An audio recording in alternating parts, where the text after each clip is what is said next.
Itu semua sifat wajib kita ketahui. Nah, ketika kita ingin mengetahui sifat wajib yang wajib bagi Allah, sifat wajib yang 20 bagi Allah, sifat mustahil 20 bagi Allah, sifat jaiz 1 bagi Allah, semuanya itu Pak harus didasari dengan dalil.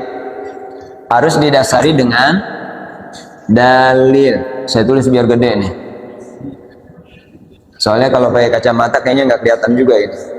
Jauh soalnya. Dalil harus pakai dalil. Dalil itu apa sih? Dalil itu adalah al-burhan. Al-burhan itu bukti. Jadi kalau sekarang itu Pak dibutuhkan namanya bukti fisik lah istilahnya. Ya. Kalau kita ingin melakukan sesuatu, mana bukti fisiknya? Makanya Mang Endi setiap kali ada acara dibuktikan dengan bukti fisik. Dengan apa? Visual. Dengan pakai video. Nah itu bukti fisik namanya. Ketika ada bukti fisik, maka yakinlah orang tersebut. Kenapa apa namanya cisadane manfaat apa? Oh, saung manfaat cisadane. Itu kenapa terkenal? Iya karena ada publikasi.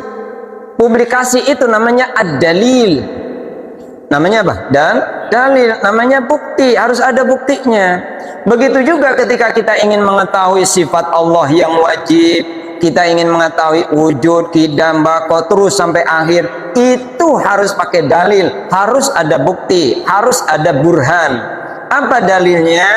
Maka di sini kita bagi-bagi dulu. Dalil itu menurut para ulama terbagi untuk mengetahui ini ya, untuk mengetahui sifat wajib bagi Allah dan seterusnya, maka dibutuhkan dengan dalil. Dalilnya ini yang pertama dalil naqli. Saya tulis biar gede dah. An-naqli berarti dalil naqli. Yang kedua dalil aqli. Nah, dalil akli, dalil akli dan dalil nakli. Nah ini nih, dua dalil ini harus kita gunakan ketika kita ingin mempelajari sifat-sifat wajib bagi Allah. Ketika kita ingin mengetahui Allah, ketika kita ingin makrifat dengan Allah, maka dua dalil ini yang harus kita gunakan. Satu dalil nakli, dua dalil akli. Apa itu dalil nakli? Dalil nakli itu sumber adalah Al-Quran, Al-Hadis. Itu dalil nakli yang kita gunakan. Nah, kemudian harus diimbangi juga dengan dalil akli. Dalil akli itu akal pikiran kita. Ini akal kita nerima apa enggak nih? Contoh, salak itu manis apa enggak? Manis. Kenapa Bapak Ibu bisa mengatakan manis? Nah, itu pakai rasa, pakai akal. Rasa, tapi kemudian dengan menggunakan akal. Kita gunakan akal kita untuk apa? Untuk mengetahui sesuatu. Sehingga ketika akal kita ini nerima, yakin kita ini. Hati kita akan penuh dengan keyakinan. Contoh, saya ambil contoh satu. Sifat Allah itu yang pertama apa? Wujud. Sifat Allah itu wujud. Apa artinya wujud? Ada dalam bahasa kita. Wujud itu artinya ada. Berarti Allah itu ada. Nah, sekarang apa buktinya Allah itu ada? Kita lihat dari segi naklinya. Buktinya apa? Buktinya Allah itu menciptakan alam jagat semesta. Ayatnya Allahul ladzi khalaqas samawati wal ard. Allah lah yang menciptakan langit dan ada dalilnya? Ada dalilnya. Dalil nakli. Lah sekarang dalil aklinya kita gunakan. Dalil aklinya menggambarkan tentang wujudnya Allah, harus menggunakan dalil akli. Apa buktinya? Kita ini ada nggak? Kita ini ada nggak? Ada. Adanya kita dengan sebab adanya siapa? Bukan adanya bapak sama ibu kita. Nah, iya kan sebabnya ada bapak sama ibu kita ada. Coba bapak ibu kita nggak ada siapa? Emang kita ada? Lah kagak ada. Nah, kita ada, Allah itu ada. Berarti kalau kita ada, berarti bapak ibu kita ada nggak? Ada, nggak mungkin nggak ada, pasti ada. Nah kalau misalkan bapak ada nih, bapak ibu nggak ada, bapaknya nggak ada, emaknya nggak ada, itu bocah keluar dari mana itu? Apa dari pongkol pisang kali dia keluar? Nggak mungkin. Dia itu pasti ada gitu. Itu cara akal kita nerima nggak tuh? Bu, akal kita nerima nggak?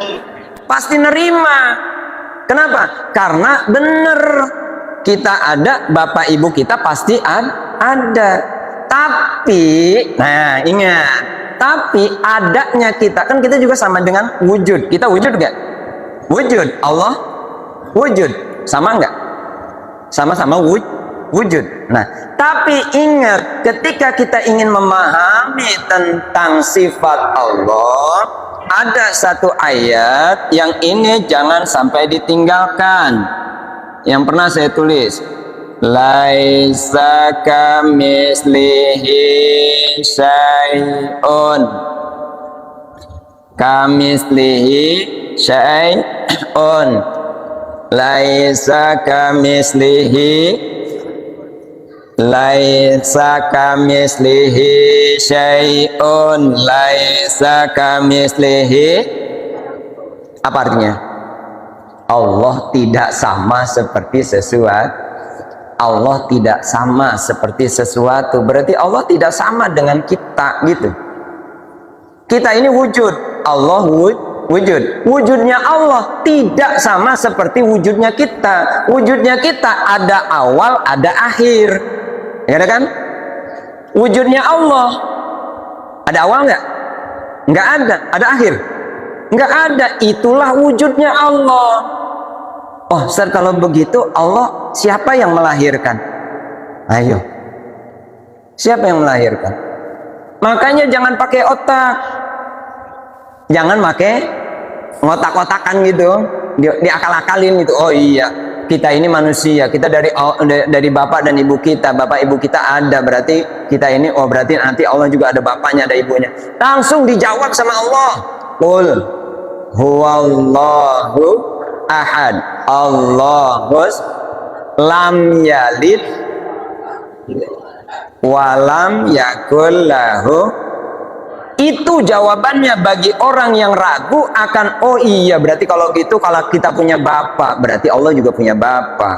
Oh ibu, berarti kita punya ibu, berarti Allah juga punya ibu. Berarti langsung Allah jawab di dalam surat Al-Ikhlas itu tadi itu, lam yalid walam, tidak beranak pun juga tidak diperanakan, enggak lahir yo enggak dilahirkan.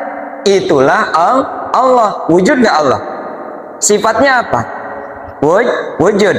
Wujudnya Allah, adanya Allah tidak seperti wujudnya kita. Laisa kamislihi syai'un, laisa kamislihi, laisa syai', laisa. Kelihatan nggak ini? Masya Allah, kali nggak kelihatan. Oh ini udah paling gedenya ini. Kalau ini nggak kelihatan, Masya Allah, luar biasa ya. Nah, jadi ketika kita ingin mempelajari sifat wujud qidam baqo sampai akhir, sifat-sifat wajibnya, gunakan dua dalil. Satu, naklinya kita gunakan, aklinya pun juga kita gunakan. Kenapa? Karena hidup ini harus dengan dua dalil ini. Nakli ya, akli. Kita gunakan dua dalil itu. Ketika dua dalil ini kita gunakan, memahami tauhid, Masya Allah, Allah akan iringi kepada kita ma'rifatullah. Maka nih kita akan mengenal biwujubil ma'rifah, wajib ma'rifat kepada Allah.